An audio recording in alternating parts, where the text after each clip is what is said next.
Nesse trimestre de 2021, estudaremos a respeito da terceira pessoa da Trindade, o Espírito Santo. Nessa primeira lição, nós vamos identificar a presença do Espírito Santo nas Escrituras, relacioná-lo com Jesus Cristo e constatar a sua ação no mundo e no ser humano. Fique conosco, vai começar mais uma aula de Escola Bíblica Dominical.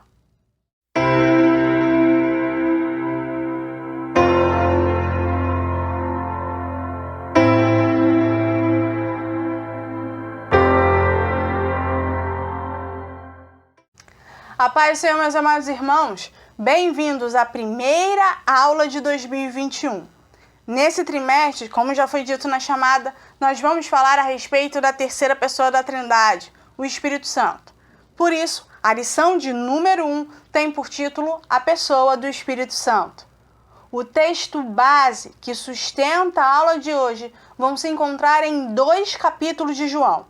A primeira leitura que o autor pede se encontra em João, capítulo 14, do versículo 16 ao versículo 18 e versículo 26. O segundo capítulo de meditação se encontra em João, capítulo 16, apenas o versículo de número 14. Aqui nas nossas aulas, como já é de costume, eu apenas vou destacar um dos textos, e nesse caso, 2 versículos do mesmo. Aqui, então, nós vamos ler João, capítulo 14, versículo 16 e 17. Por isso, eu convido você e a sua amada família, mais uma vez, a me acompanharem na leitura oficial da aula de hoje.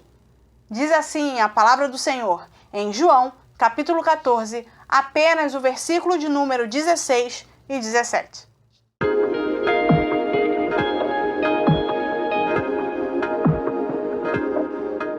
E eu rogarei ao Pai, e Ele vos dará outro Consolador, para que fique convosco para sempre. O Espírito da verdade, que o mundo não pode receber, porque não vê, nem o conhece. Mas vós o conheceis, porque habita convosco e estará em vós.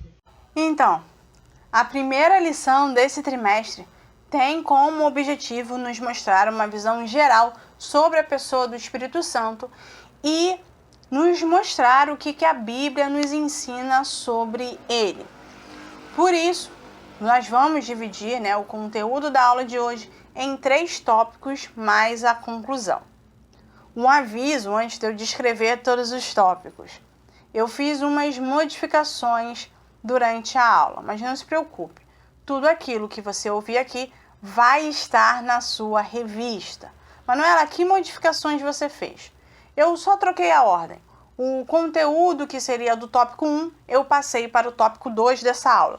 E o que seria o conteúdo, o tópico número 2 da revista, eu passei como tópico número 1 dessa aula, tá certo? Eu só tô te avisando isso porque eu sei que tem gente que acompanha essa aula com a revista do lado. Então, para que você não se perca aí na hora de manobrar, eu já tô te avisando que eu fiz essa substituição. O que seria o tópico número 1 da revista vai ser o meu tópico número 2. E o que seria o tópico número 2 da revista é o meu tópico número 1, tá bom? Então fique atento aí se você está me acompanhando com a revista para que você não se enrole, tá certo? Vamos lá então, nada nos impede, aviso dado, vamos para frente. Tópico número 1, quem é o Espírito Santo? Então vamos lá. A gente não pode começar uma aula falando sobre alguém e não apresentar esse alguém. O Espírito Santo de Deus, ele é uma figura de extrema importância na vida do cristão e principalmente na vida de todo homem. Para você ter uma ideia, sem o Espírito Santo, nós não teríamos algumas coisas fundamentais. Primeiro, sem o Espírito Santo, a gente não teria sido criado, não teria criação, não teria o universo. E segundo Jó, nós não teríamos nem a existência da raça humana. Sem o Espírito Santo, nós não teríamos a Bíblia, muito menos o Novo Testamento. E outra coisa, nenhum poder para proclamar o Evangelho. Sem o Espírito Santo de Deus, não haveria fé, nem novo nascimento, nem caminho ou busca pela santidade. E não existiria nenhum cristão nesse mundo. Nossa, sem o Espírito Santo de Deus, praticamente nada do que a gente conhece teria existido ou teria realmente se tornado o mundo que a gente conhece. Então, é muito importante que você entenda a importância e a função e a ação desse ser que está e consta em toda a Bíblia, desde Gênesis a Apocalipse. Aí você deve estar me perguntando, Manuela, se ele é tão importante assim, quem é o Espírito Santo? Ou melhor, o que é o Espírito Santo? Entenda bem. Por causa da nossa perspectiva de vida, ou por causa do nosso entendimento, a gente acaba entendendo algumas coisas dentro do nosso parâmetro de vida, nosso parâmetro de entendimento, de compreensão, melhor dizendo.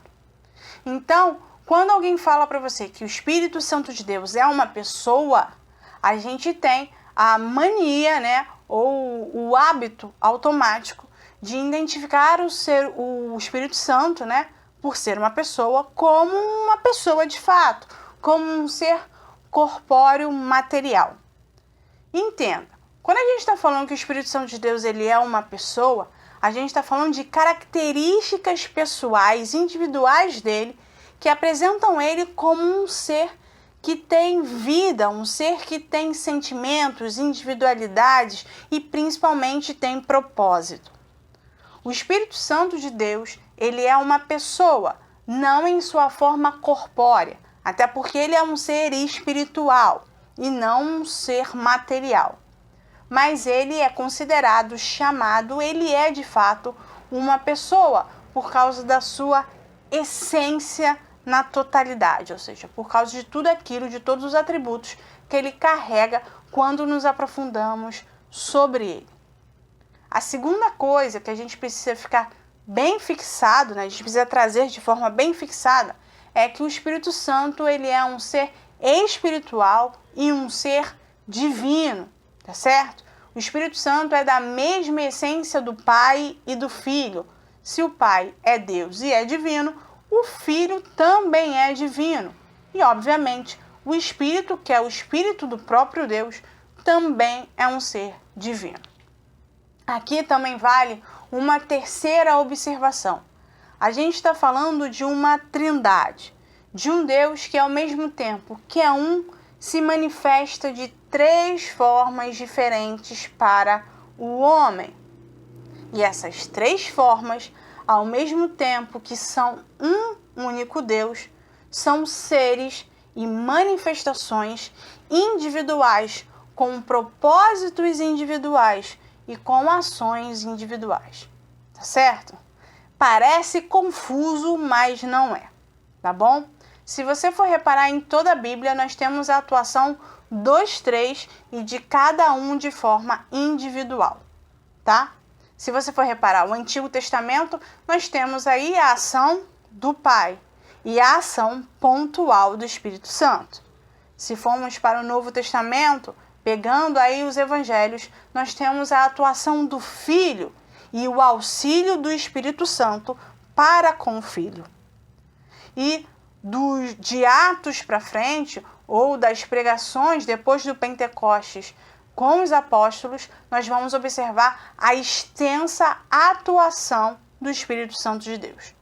Então, se formos observar a ação da Trindade em toda a extensão bíblica, nós vamos observar os três agindo ao mesmo tempo, só que com a predominância de cada um em momentos diferentes.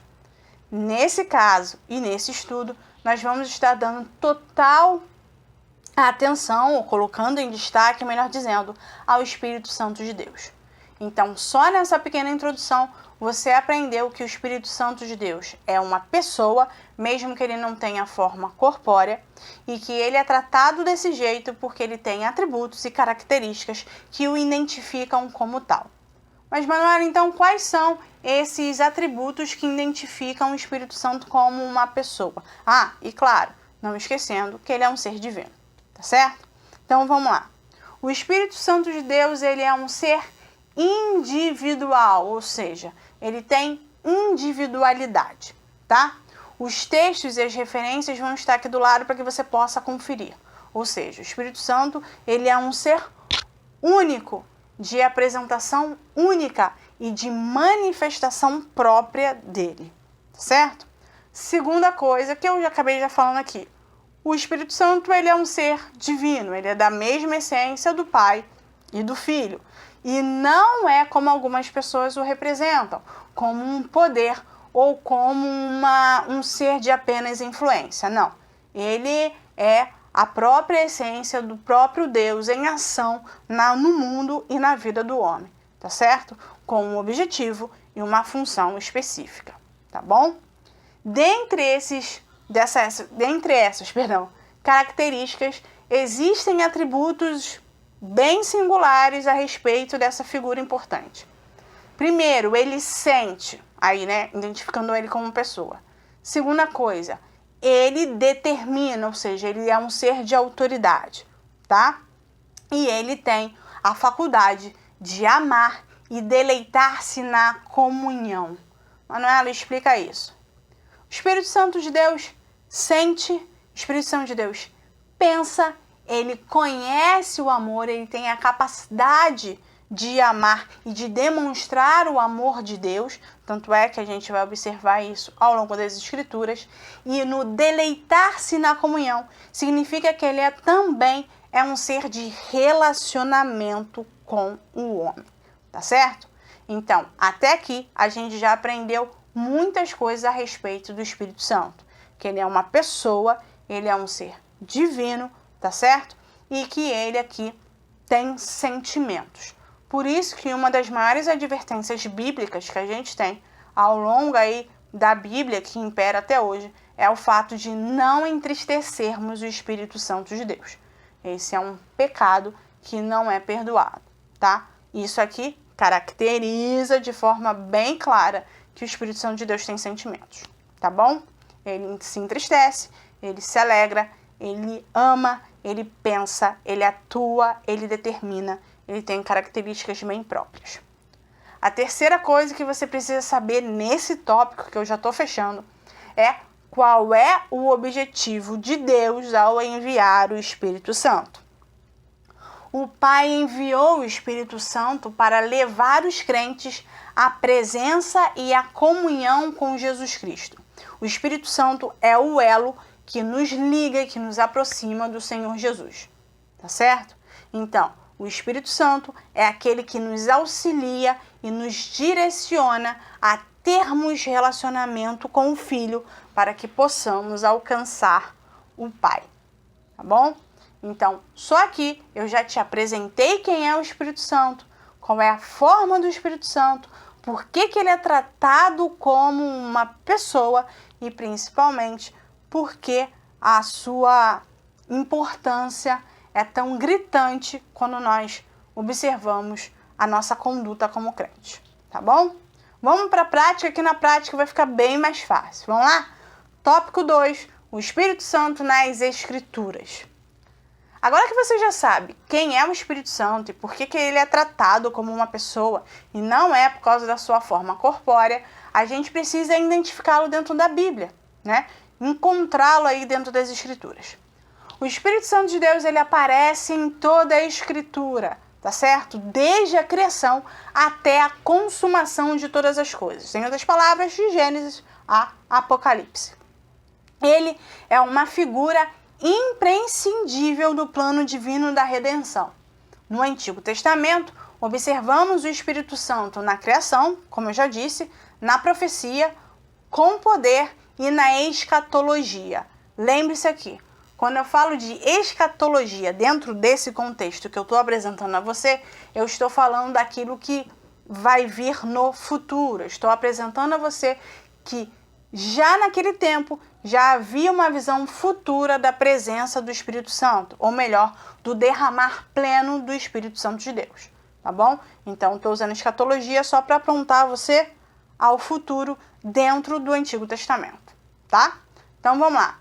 Na profecia, Manuela, o Espírito Santo de Deus aparece na profecia bíblica? Aparece. Os profetas são porta-vozes de Deus, isso você já aprendeu. A função desses porta-vozes era transmitir ao povo a vontade divina, tá? E isso ocorria quando o Espírito Santo descia sobre eles.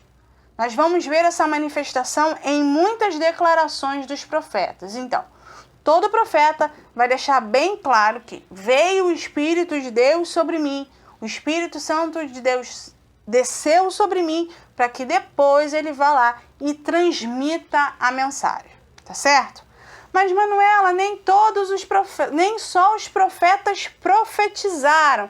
Existiram outras pessoas que não carregavam o título de profeta e que profetizaram.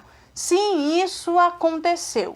No Antigo Testamento vai existir também ocasiões em que pessoas que não eram profetas terem nas suas vidas o Espírito Santo de Deus derramado e eles entregaram, por meio do Espírito Santo, a mensagem para o povo de Deus. A gente vai ter aí alguns exemplos. A gente vai ter Davi em seus últimos dias profetizando a respeito do Espírito Santo, profetizando a respeito do próprio Messias, tá? Nós vamos ver José tendo o Espírito Santo de Deus derramado na vida dele quando ele interpreta os sonhos a Faraó. O próprio Faraó vai descrever aí que o Espírito de Deus recaiu sobre ele, tá certo? A gente vai ter Saul. Saul, após ser coroado rei por Samuel, vai ter aí momentos de profecia, momentos de transbordar o Espírito de Deus sobre a sua vida, tá certo? A gente vai ter Moisés. Moisés, após Deus ter repartido o Espírito que estava sobre ele entre 70 anciãos, vai aí declarar a sua alegria e o seu desejo de que todo israelita tivesse derramado sobre si o Espírito Santo de Deus, tá? Nós também vamos ver o Espírito Santo de Deus recaindo sobre Miqueias, quando ele combatia os falsos profetas. Então aqui a gente tem tanto exemplos de profetas como Isaías, Jeremias, Zacarias, quanto exemplos de líderes, exemplos de reis, exemplos de pessoas comuns que vão ter o Espírito Santo de Deus derramado sobre as suas vidas para dizer algo ou declarar uma mensagem de Deus ao seu povo diante de uma necessidade. Tudo bem? Por que eu estou trazendo isso para você? Por que eu estou trazendo isso à tona, esse Antigo Testamento quase todo para você? Porque eu preciso que você entenda que a manifestação do Espírito Santo de Deus, ela recaía no Antigo Testamento, que o Espírito Santo de Deus existia e atuava no Antigo Testamento, mas apenas em momentos específicos e em cima de pessoas específicas, tá certo? O Espírito Santo de Deus tomava o controle dos profetas e por meio deles revelava a vontade de Deus, tá? Todos os profetas, como eu já disse para você, tanto os maiores quanto os menores, foram inspirados pelo Espírito do Senhor, ou seja, pelo Espírito Santo, pelo Espírito do Todo-Poderoso, tá certo? Todos eles, inclusive aqueles de forma específica, tá? Então aqui a gente está vendo a atuação do Espírito Santo de Deus nas Escrituras em momentos pontuais, no caso de profetas e no caso de pessoas que não carregavam o título de profeta, tá? A segunda coisa que a gente vai reparar, ainda falando do Espírito Santo nas Escrituras, é que o Espírito Santo sempre vai recair com poder, tá? E esse poder aqui, não estou falando só de poder de autoridade, eu estou falando de poder de autoridade, poder de força, ousadia, coragem, tá? A força aqui está falando de determinação, está falando de avanço, está falando de habilidade para seguir o propósito de Deus, para cumprir, melhor dizendo, o propósito de Deus. Então, o Espírito Santo de Deus aparece nas profecias, ou seja, através dos profetas, tá? E agora a gente vê o Espírito Santo de Deus no Antigo Testamento recaindo sobre as pessoas ou sobre os próprios profetas com poder, tá certo? A gente vai reparar isso quando a gente observa alguns exemplos práticos. Sansão, por exemplo, o Espírito Santo recaía sobre ele com força, tá? Com força literal. Sansão era um cara muito forte. A gente vai ver com Gideão, né? Demonstrando aí na inconformidade de Gideão, o Espírito Santo de Deus recai sobre a vida de Gideão com autoridade, tá certo? Com coragem, através aí de uma motivação a fazer, a tomar atitudes. A gente vai ver o Espírito Santo de Deus, por exemplo, recaindo sobre a vida de Elias. Você vai ver aí que o Espírito Santo de Deus deslocava-se com o profeta com muita tranquilidade, né? Com muita orientação. O profeta Elias, ele se movimentava inspirado pelo Espírito Santo, direcionado pelo Espírito Santo de Deus. O próprio rei Davi, mais uma vez, aparece aqui quando, no seu último momento, né? No seu leito de morte, Davi aí é inspirado pelo Espírito Santo. Né? Ele é inundado pela presença do Espírito Santo. Além de Davi, que eu já tinha dito lá em Profeta, você tem o episódio, por exemplo, de Bezalel, né? Que acontece lá em Êxodo, quando o Espírito Santo recai sobre ele e ele constrói o tabernáculo. Aqui a gente vê uma unção diferente, uma unção de habilidade e inteligência. Tá certo? Bezalel, ele consegue construir o tabernáculo quase todo. Ele faz todos os artifícios do tabernáculo simplesmente porque ele foi ungido pelo Espírito Santo de Deus. Então a gente observa aqui que o poder do Espírito Santo de Deus não se limita apenas a poder de forma de comando ou poder em forma de autoridade, mas sim também o Espírito Santo se apresenta no Antigo Testamento em outras formas, ou na sua multiforma e graça aí, através de inteligência, habilidade, coragem, guia, deslocamento, força propriamente dita e motivação, tá certo? A gente vai reparar aqui então que o Espírito Santo estava presente em muitos momentos do Antigo Testamento e não em oculto, como alguém podia estar entendendo, tá? A terceira parte do Espírito Santo, da atuação do Espírito Santo no Antigo Testamento, tem respeito à escatologia.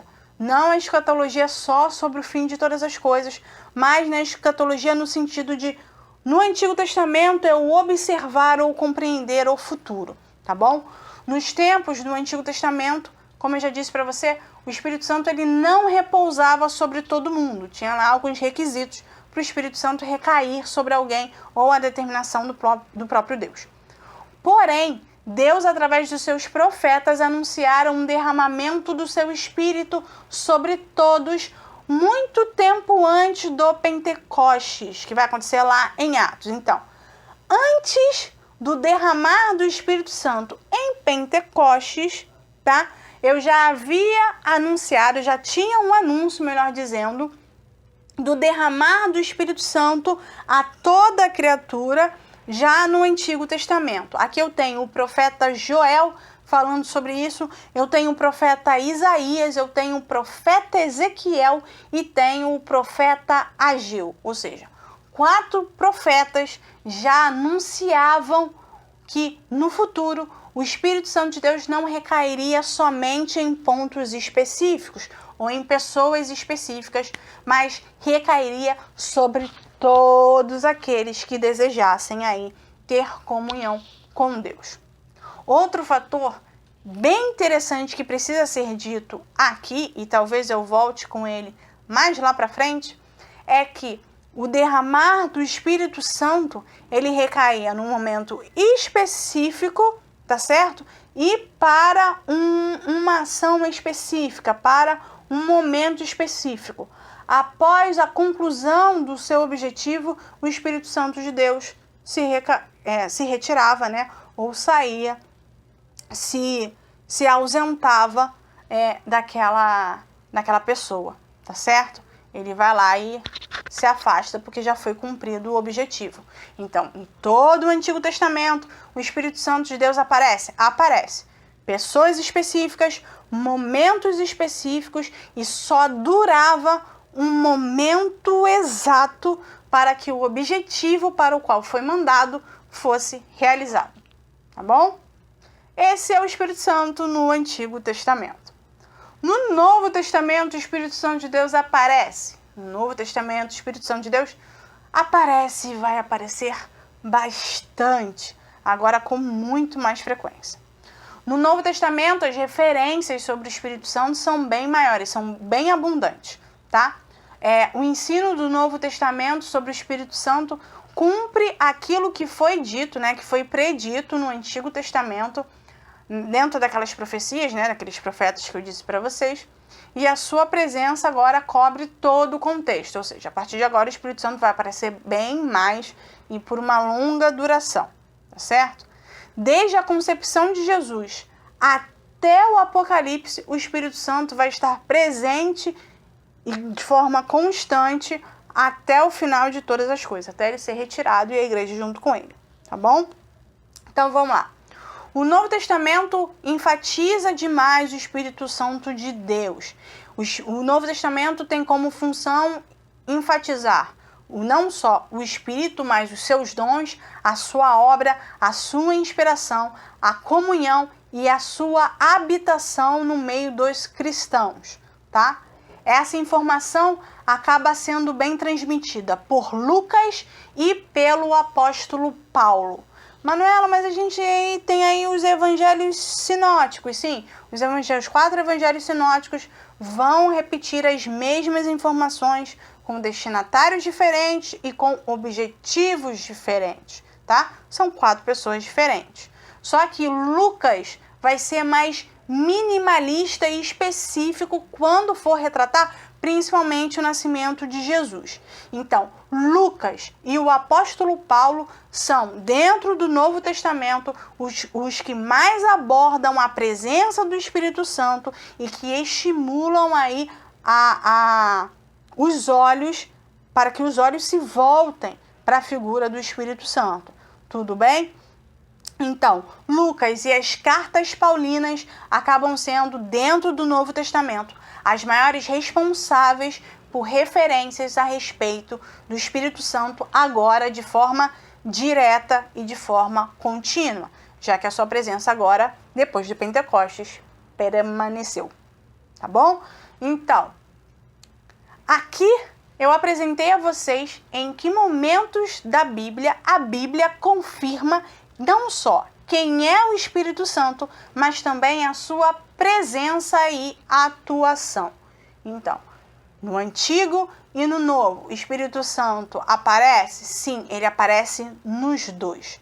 No Antigo, de forma mais pontual, em ocasiões específicas, para objetivos específicos, e é derramado sobre pessoas específicas, e não só necessariamente profetas, tá bom? Podia acontecer de alguém que não era profeta ter o derramamento do Espírito Santo.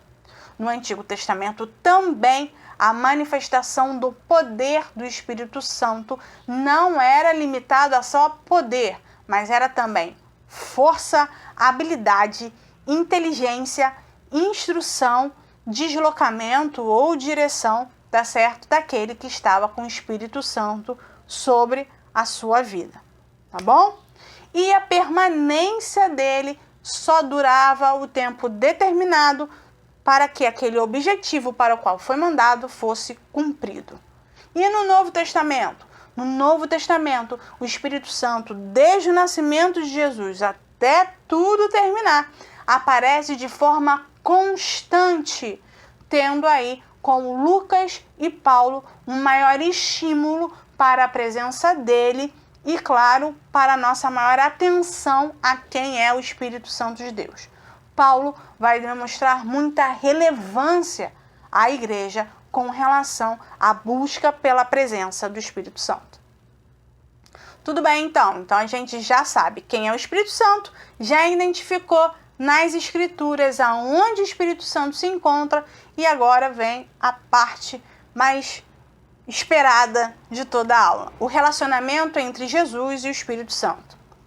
A gente sabe que existe aqui um relacionamento trinitário. Eu expliquei para vocês lá na frente, lá atrás, melhor dizendo, que existia essa relação entre o Pai, o Filho e o Espírito Santo, já que eles são da mesma essência e todos são um, e esse um é a manifestação dos três, tá? A gente consegue compreender, estudando com bastante afinco, a relação entre o Espírito Santo e o próprio Pai, né? O Pai vai lá no Antigo Testamento, estipula a tarefa e o Espírito Santo executa e auxilia para que a tarefa seja realizada, tá? Então a gente vê o Espírito Santo aqui como um auxiliador direto, tá? E um executor direto das vontades do próprio Deus no Antigo Testamento. No Novo Testamento agora eu tenho a presença do Filho. Então como fica estabelecido esse relacionamento? Jesus e o Espírito Santo tinham um relacionamento especial e um relacionamento estreito, tá? E esse relacionamento entre o Espírito Santo de Deus e Jesus vai interferir no nosso relacionamento com Ele também. Tudo bem? Então fique bem atento aqui, porque nessa parte se justifica alguns conceitos doutrinários da nossa compreensão religiosa. Tá bom? Tanto Mateus quanto Lucas declaram de forma específica e inequívoca a respeito do nascimento de Jesus, a respeito de como aconteceu o nascimento do Cristo. Então vamos lá. Primeiro, o nascimento de Jesus ele acontece por causa de uma determinação do Pai e de um ato milagroso do próprio Deus. Entenda bem. O fato milagroso não se resume apenas ao nascimento de uma virgem. Não, o nascimento de uma virgem foi o caminho para que o ato milagroso de Deus se tornasse corpóreo, se tornasse viável, tá? O ato milagroso de Deus consiste em algo da própria essência de Deus vir à terra para ensinar e orientar os homens sobre o reino de Deus. Então, algo da própria essência divina se desprendeu do que era divino, tá? Da própria glória de Deus para se tornar um ser mortal para ensinar o homem a respeito de Deus. O ato milagroso aqui foi feito por Deus. Esse desprendimento só podia ser efetuado pelo próprio Deus. Tudo bem? O fato de Jesus ter nascido, ou melhor, ter sido concebido por Maria foi um ato feito, foi uma obra realizada pelo Espírito Santo de Deus. Por quê? Jesus precisava vir à Terra santo. As Escrituras deixam muito clara que o Messias era um cordeiro imaculado, ou seja, que não tinha defeitos, que não tinha mancha, que não tinha pecado. Então, até a sua concepção deveria ser uma concepção santa, imaculada, sem manchas. Então, o Pai desprende o Filho para que o Filho, ele autoriza, ele traz o Filho para que o Filho seja aquele que vai resgatar a humanidade. O Espírito Santo faz a obra, faz o caminho para que haja concepção de forma imaculada e, enfim, nasce um Messias de forma santa e sem mácula. Tá vendo? No nascimento de Jesus eu tenho a presença irrevogável da Trindade. Eu tenho o Pai que estabelece e desprende o Filho da sua glória. Eu tenho o Espírito Santo que estabelece o caminho, que faz o caminho. E eu tenho, então, agora o Filho pronto para executar o seu objetivo que foi estabelecido pelo Pai, cumprir a sua missão. Então, o Espírito Santo de Deus, tanto Lucas quanto Mateus, deixam muito claro a presença e a obra do Espírito Santo nesse momento aqui, tá bom? Então, vamos lá. Assim, dessa forma, entendendo esse esquema, a gente observa que Jesus nasceu como? Jesus nasceu santo, sem mácula, e por isso ele era digno de carregar sobre si a culpa dos nossos pecados e oferecer a Deus um sacrifício perfeito. Então, aqui nós observamos a Trindade, tá certo? A segunda hora em que nós observamos a atuação do Pai, do Filho e do Espírito Santo se encontra e que firma, obviamente, a doutrina da Trindade, se firma no batismo de Jesus. Quando Jesus vai ser batizado por João Batista, e João Batista vai dizer, eu não devo ser batizado pelo Senhor, e Jesus vai falar para ele, não, tem que ser batizado, né? O Filho do Homem precisa ser batizado. Que João batiza Jesus e Jesus volta das águas, né? Volta ali da imersão. O que acontece naquele exato momento? Naquele exato momento, os três aparecem no cenário. Primeiro o Pai confirmando que ele era o filho dele, que ele se alegrava no seu filho, tá? Eis aqui o meu filho, em quem me compraz, ou seja, em quem eu me alegro, de quem eu tenho orgulho, de quem eu tenho prazer nele, tá bom? Então aqui eu tenho um Pai. Logo de cara, assim que o Pai vai lá e declara que Jesus é o seu filho, que Jesus é o filho amado, que Jesus é ali o filho que lhe traz alegria, né? Quem aparece? Aparece o Espírito Santo de Deus em forma de uma pomba. Tá vendo aqui? O Espírito Santo de Deus desce. Olha só, o Pai fala, o Pai declara e o Espírito Santo de Deus vem e aparece. Ou seja, quando o Espírito Santo de Deus desce, ele está ali confirmando que os três são da mesma essência, tá bom? Que os três ali, estão relacionados, mostram uma relação entre o Pai, o Filho e o Espírito Santo. É por isso que esse texto é o texto que confirma a doutrina da Trindade, tá bom? Imediatamente, logo depois que Jesus é batizado, ele vai ali entrar naquele processo do jejum de 40 dias e 40 noites e vai ser levado pelo Espírito Santo de Deus para ser tentado pelo diabo no deserto, tá? Aqui, nesse momento, você vê que Jesus é levado pelo Espírito Santo. Aqui confirma a tradição do Antigo Testamento. Lembra que eu disse para vocês que o profeta Elias era um profeta que ele era habilmente deslocado pelo Espírito de Deus? Então, aqui a gente vê de novo uma manifestação do Espírito Santo de Deus que não se resume, não se limita a apenas uma expressão de poder ou força ou autoridade, mas sim a sua multiforma de ação. Então, vamos lá. Jesus é levado pelo Espírito Santo ao deserto, tá? E ali ele vai passar pelo jejum e do jejum ele vai passar ali pelo momento de tentação. Quando Jesus é tentado por Satanás, Jesus não vai ser tentado por Satanás de qualquer maneira. Jesus já tinha entrado em processo de santificação e estava cheio do Espírito Santo, porque o Espírito Santo havia descido sobre ele lá atrás no batismo. Tá vendo aqui como o Novo Testamento confirma o Antigo. Na verdade, o Antigo Testamento nada mais é do que a sombra do Novo Testamento.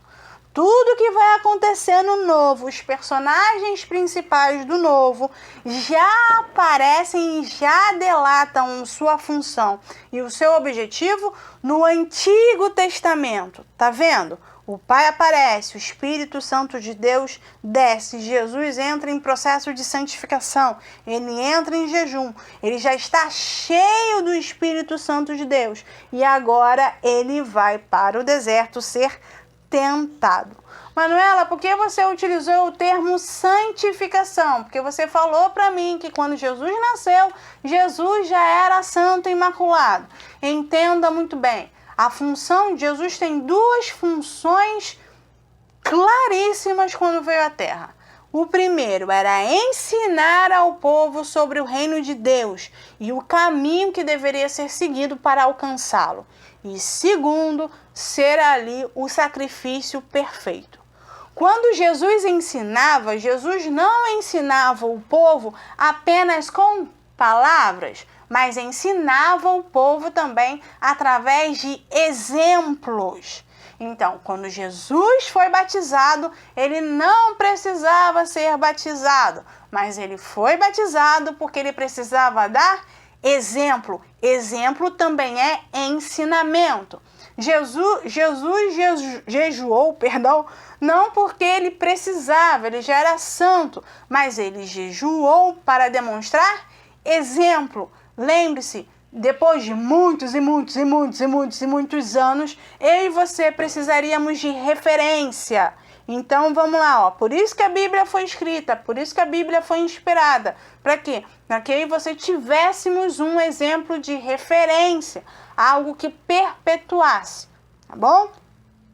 Então vamos lá. Jesus vai lá e foi levado pelo Espírito Santo para ser tentado por Satanás, tá? O fato dele ser cheio do Espírito Santo proporcionou a ele a força para resistir de forma firme a Satanás e principalmente a vencer as tentações que lhe foram apresentadas. Então vamos lá. O Espírito Santo ungiu Jesus e o capacitou para a sua missão.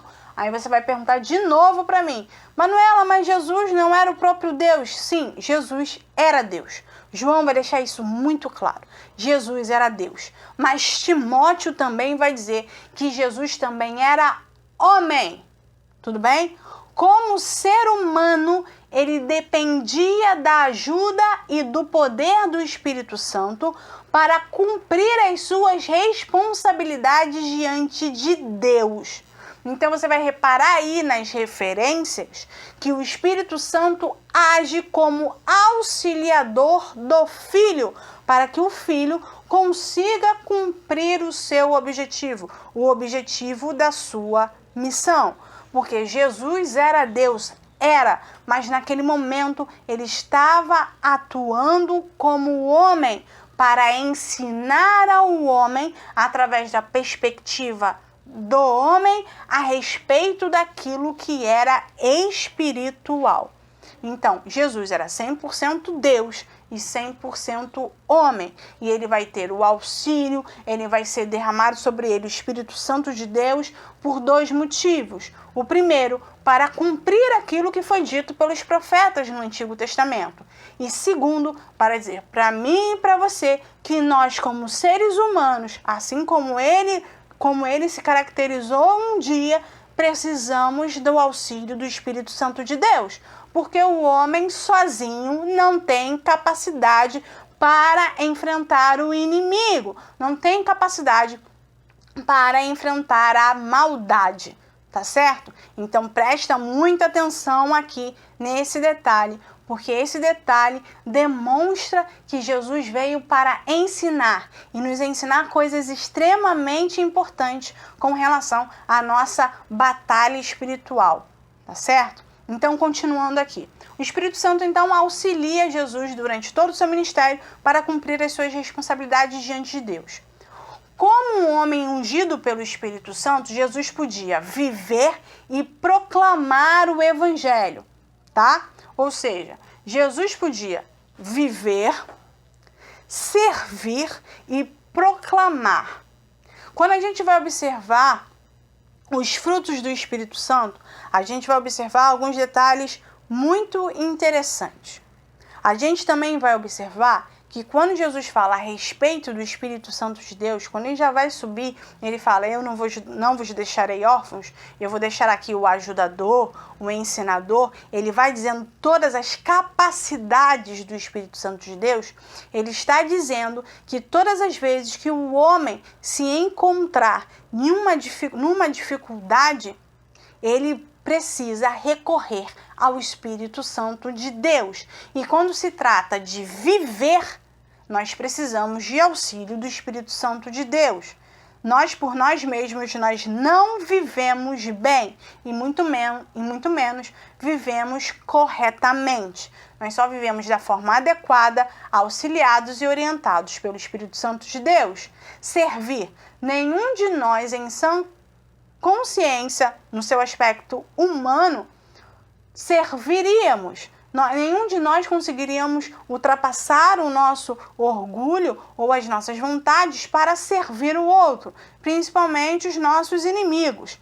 Então, nós precisamos do Espírito Santo de Deus para entendermos o que é serviço, o que é um serviço para Deus, um serviço para o próximo e principalmente um serviço que agrade a Deus. Então, viver e servir, precisamos do auxílio do Espírito Santo e proclamar o Evangelho.